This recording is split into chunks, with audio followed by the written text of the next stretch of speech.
गुरुर्विष्णु गुरुर्देवो महेश्वरः गुरुर्साक्षात् परब्रह्म तस्मै श्री गुरुवे नमः। तस्मै श्री गुरुवे नमः। तस्मै श्री गुरुवे नमः।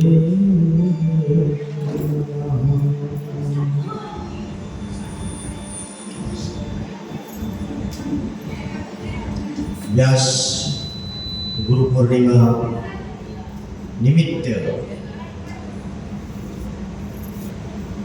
हनुमान जी महाराज प्राण प्रतिष्ठा, शनि महाराज प्राण प्रतिष्ठा के निमित्त से ये भव्य दिव्य कार्यक्रम सोनापाड़ा कलकुआ, बीच में गंगा मैया है, बाकी तो दोनों गांव एक ही है, सोनापाड़ा और कलकुआ एक ही है। ये कार्यक्रम का नियोजन किया गया और हो रहा है। मेरी इच्छा थी कि मैं कल 9 तारीख को इस मंच का अधिकार हमें कल है, तो मैं कहूँ कि आज जिनका अधिकार है वही लोग उस मंच का उपयोग करें, उसका सम्मान बढ़ाए। पर सभी कलाकारों की भावना देखते हुए, इनके अंतरात्मा की भावना सुनते हुए मेरा मन माना नहीं। मैंने ललित भाई से कहा कि 2 मिनट में आशीर्वचन के रूप में बोलना चाहता हूँ। मेरे भाई,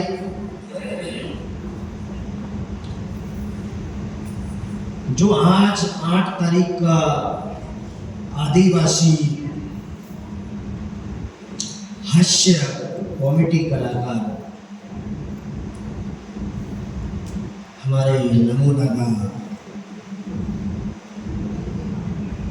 पिपलोदकर, राजू दादा हमारे कलवनकर और हमारे नरसिंह दादा सोनाकर, ये 3 घंटे में जो अपने कला के माध्यम से आप लोगों को कृति करके जो कलाकारों ने बताया, ये आप लोगों ने कितना उसको समझा, कितना लिया, ये मैं नहीं बता पाऊंगा। पर मैं जो समझा, मैं जो उसको जाना, मैं वो प्रकट करना चाहता हूँ। बोलो ना जय सिया राम। थोड़ा सा कुदरती जो वातावरण है प्रकृति का, वैसे तो बरसात 4 महीना उनका काम है और उसी 4 महीने में ये कार्यक्रम आ रहा है, तो हमें परमात्मा को भी कोई दोष नहीं देते आएगा। नहीं तो कई लोग क्या होता है, मन लायक नहीं होता है ना, तो हमने इतनी भक्ति की, हमने इतनी साधना किया और फिर भगवान ने हमें साथ नहीं दिया, ये भाव प्रकट करते हैं। पर ऐसा नहीं है। तूफान आ रहा है, बादल गरज रहे हैं, बिजली चमक रही है, फिर भी हम मंडप की तैयारी करें, मंडप ठोकने की, तो ये हमारी मूर्खता है। और ऊपर से कहे कि अरे हनुमान जी, हमने आपकी सेवा की, मेरा काम मेरे मन लायक हो जाने दो, ये तूफान, ये हवा को आप संभालो और इसको टाल दो। ऐसा कभी होता नहीं। क्यों? क्योंकि उसका समय है, उनका वो एक 4 महीने का जो हिवाड़ा, उन्हाड़ा, पावसाड़ा, उसका समय है। पर फिर भी भगवान ने मेरी कृपा की, वो मंडप का थोड़ा सा 19-20 हो गया, कुछ व्यवस्था में गड़बड़ हो गई, पर फिर भी देखो ये कार्यक्रम होने वाला है, ये प्रेरणा पहले से हमसे दादा को भगवान ने दी, महाकाली ने, और ये कार्यक्रम से पहले में यही होगा। उन्होंने भी सोचा नहीं होगा, अपना माँ भगवती और परमात्मा व्यक्ति को निमित्त बनाकर करवा लेते हैं और उनका अंदर होना हो और और इतना बड़ा हॉल हुआ, बनाया उन्होंने, और ये सारा लाभ आपको हमको मिला। यदि ऐसा नहीं होता तो थोड़ा सा हम चिंता में हो गए थे कि हे परमात्मा, सब प्रचार प्रसार हो गया है, और आप लोग ये मत सोचना कि सारे इतना लोग बैठे हैं, बाकी और कई बारिश से कई कारण से पहुंच नहीं पाए होंगे। और फिर दूसरी बात, उन्हें मालूम है कि गुरु पूर्णिमा निमित्त है, तीन नए बातें हैं, न शराब है, न गाय है, न पान टपरी है, ये तो भक्तों की मस्ती है। तो मुझे लगता है जो भी श्रोता बैठे हैं, श्रोता कितने हैं विषय वो नहीं है, पर इनकी भावना कितनी लबालब है वो महत्व की बात है। और हमारे कलाकार लोगों ने जो एक घंटे में जो प्रबोधन किया, जो कृति करके बताया, वैसे हमने बचपन में थोड़ा सा देखा था, हमारे सुंदरता करण खेड़े में हुआ करता था, उसके बाद में तो कभी अवसर नहीं है। पर उस समय इतनी सोच नहीं थी, इतनी समझ नहीं थी, पर आज जो 1 घंटा में उन्होंने जीवन का सार, समझोगे तो राय में भी बहुत कुछ है, न समझो तो पहाड़ में भी कुछ नहीं है। कई लोगों को पूरी रामायण का 9 दिन का पाठ हो जाता, उनको मालूम ही नहीं रावण कौन थे, और समझने वाला इशारे में समझ जाता है। वैसे तो 12 बजे वो कला अपनी दिखाना शुरुआत करते हैं, सुबह 6-7 बजे तक करते हैं, पर फिर भी उन्होंने 1 घंटे में अपनी अंदर की भावना प्रस्तुत करके आप लोगों को समझाने का प्रयास किया। ये बड़ी बात है। और उन्होंने कोई गाने के माध्यम से समाज को दिशा देता है, कोई कला के माध्यम से। अब ये हमारे एक कलाकार, मैं नाम तो नहीं जानता हूँ सबका, पर जो कला कर रहे थे, मैं अनुषा दादा को बोल रहा था, ललित भाई को बता रहा था कि ये कला करते समय कितने डूब जाते होंगे ये लोग कला के अंदर। हाँ? पीने के बाद पत्नी के नजर में पति की भावना, पत्नी की नजर में पति की भावना क्या रहती है, ये भी कलाकृति करके उन्होंने बताया। वो भाई कितनी लंबे लंबे हाथ कर करके बात कर रही थी, देखिए। अच्छा आप लोगों ने कला किया, मैं वहीं से देख रहा था कि मैंने कहा, और ये बात को मैं भी बताता हूं, यदि पत्नी धार्मिक है, हमारे सनातन धर्म में कहा गया है कि पत्नी का देवता पति होता है। किसी लेखक ने लिखा भी है, भला है बुरा है कैसा भी है, मेरा पति मेरा देवता है, मेरा पति मेरा देवता है।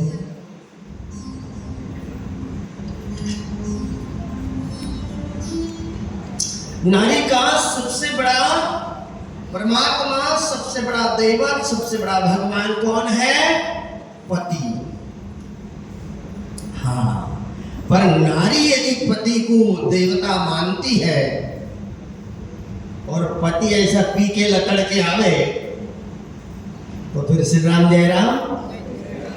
मैं भी हमेशा कहता हूं, समाज में बाहर मत लड़ना।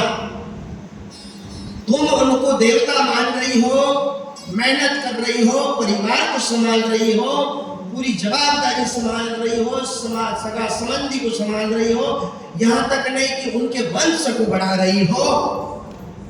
तुम्हारी भूमिका माताओं बहुत विशेष है, और ये भूमिका यदि वो व्यक्ति न समझता होगा तो मेहनत करके बच्चों को पालती है और वो दारू सट्टा जुगार खेल के गवा रहा है और पी के आके धमाल मचा रहा है, तो मैं स्पष्ट मंच से कहता हूँ, बाहर समाज के सामने मत लड़ना, दरवाजा बंद कर लेना और जैसी आरती उतारते ना, ओम जय जगदीश सारे सुख संपत्ति घर आ गए, उतार लेना आरती जो अभी वो भाई उतार रही थी ना। बाहर मत, समाज की एक मर्यादा होती है ना, मर्यादा का भी पालन करना है। घर में 1, 2, 4 बार आरती उतारोगे, रोटी न दोगे तो मुझे पक्का विश्वास है कि तीसरे चौथे दिन थोड़ी बहुत लाइन पर आ जाएगा। जैसे ये आ गया वो हमारे राशि में दादा पाके पड़ है ना। हाँ, घर में एक आधा डाया ऐसा भी चाहिए, घर में एक आधा डाया चाहिए कि आदमी जवानी का धुंध रहता है, पैसों का धुंध रहती है, सत्ता का एक नशा रहती है, तो घर में इसीलिए पुराने लोग कहते थे, घर के बूढ़े लोग छत्र होते थे, एक ढाकन होते थे, एक बहुत बड़ा मतलब वो घर के रक्षक होते थे। तो घर के भी डाया को समझना चाहिए कि कहीं 19-20 बहू है और बेटा यदि चुकता है तो घर में ऐसा डाया होना कि उसको जरा सा हिट करते रहे कि बेटा ये करना ठीक नहीं, वो करना ठीक नहीं। अभी आप लोगों ने कलाकृति के माध्यम से देखा, और इन लोगों की कला देखकर मैं हृदय से सभी कलाकारों को धन्यवाद और आशीर्वाद साधुवाद देता हूँ कि परमात्मा इनकी कला दिन प्रतिदिन बढ़ती रहे और कला के माध्यम से समाज को दिशा देती रहे और समाज का कल्याण होते रहे।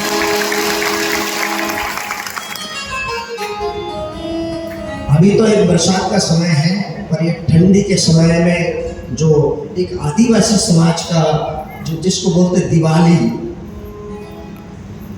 ठंडी का समय रहता है और वहाँ पर हर गांव में अपने जो साल का एक नेम रहता है वो परंपरा के हिसाब से करते हैं। सब लोग खाट बिछाकर चादर गोदड़ी लेकर पद्धति बैठते हैं और इतनी ठंडी में ये कलाकार मंच पे नृत्य करके कला करके वो उनको मनोरंजन करके उनको प्रसन्न रखने का प्रयास करते। क्या सोचो, तुम्हें ठंड लगती है, तुम गोदड़ी ले आए, चादर ले आए, क्या उन्हें नहीं लगती होगी? उन्हें भी लगती होगी, पर उनकी मजबूरी हमारी समझ में नहीं आती। मजबूरी समझ में आना चाहिए। केवल मनोरंजन करके टाली टिप के हाँ हाँ ही करके चलेंगे नहीं। वो जो अपनी वो कहते हैं ना, जिसके पैरों में छाले होंगे और होठों पे हंसी होगी, जिसके पैरों में छाले होंगे और होठों पे हंसी होगी, हे मेरे परमात्मा तुझे ढूंढने वाले वही होंगे। जिसके होठों पे हंसी और पैरों में छाले होंगे, जिसके होठों पे हंसी और पैरों में छाले होंगे, ये मेरे परमात्मा तेरे वही ढूंढने वाले होंगे। तो ये कलाकार लोगों का जो भावना है, उनको भी पैर दुखता होगा, उनकी भी कमर दुखती होगी, पर फिर भी कई मजबूरी होती है, उसके लिए मंच पर वो आप लोगों को मनोरंजन करते हैं और तुम्हें दिशा दिखाते हैं।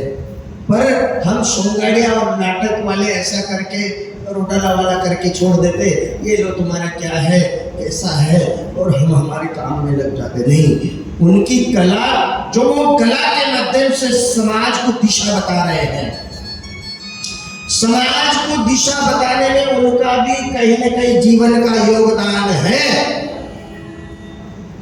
हमने पहले ही बताया, कोई गा के समझाता है, कोई कृति करके समझाता है, कोई बाज के समझाता, पता नहीं नाना प्रकार की हमारे संतों महात्माओं की बड़ी कृपा है, यह माध्यम बनाए हैं। आपको हमको दिशा मिले, हम उस दिशा से चले और जीवन का कुछ आनंद ले पाए। इसीलिए ये सारी बातें, और मेरे कई दिनों से इच्छा थी कि कहीं ऐसा मौका आए तो मैं भाई कलाकार लोगों को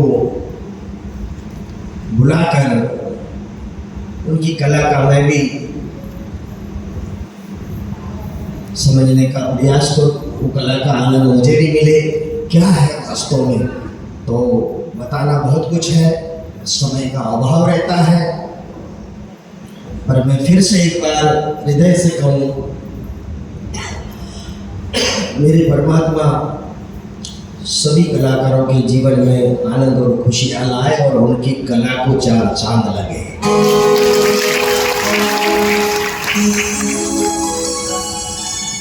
दूसरी बात, कल 9 तारीख है, हमारे विप्रगण उनके कर्मकांड आज से ही शुरू है, कल भी चलेगा। परसों हनुमान जी महाराज, शनि महाराज की प्राण प्रतिष्ठा होगी और कल रात को आप हम सब मिलकर 8:30 तो 11:30 या 11:30 तक एकत्रित होकर भगवत चर्चा करेंगे, परमात्मा नाम का सुमरन करेंगे, उन्हें मंथन करेंगे, जीवन में उतारेंगे, उस पर चलेंगे, जीवन का आनंद लेते हुए हम भी शान से जगेंगे और आने वाली पीढ़ी को एक प्रेरणा देकर जाएंगे। तो मेरे भाई और बहनों, आप लोग कल खुद आइए और पड़ोसी को मिलाइए। क्यों? कहीं मारामारी चलती और एक आधा यदि कहीं ज्यादा मारामारी हो गई, यदि तीसरा ऐसा देख रहा है दूर से, तो लोग उसको भी आरोपी बना देते हैं, वो भी आरोपी की लिस्ट में आ जाते हैं, है ना?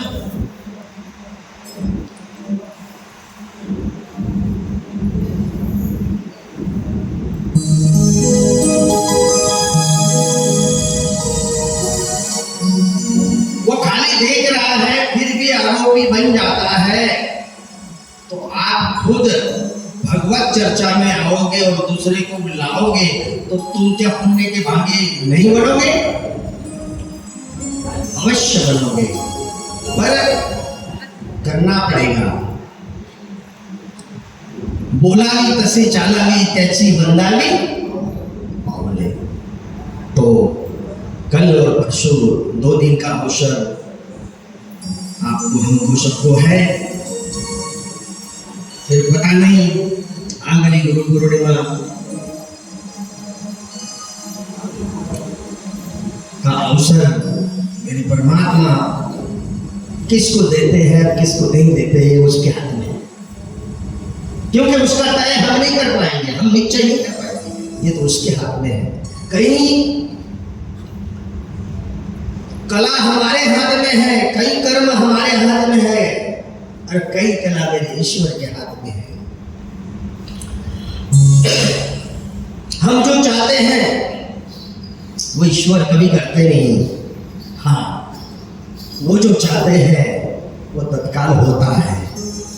तो सभी भाविक भक्तों को खूब खूब आशीर्वाद, साधुवाद, धन्यवाद। इन्हीं शब्दों के साथ मेरी वाणी को विराम और सभी को जय सिया राम।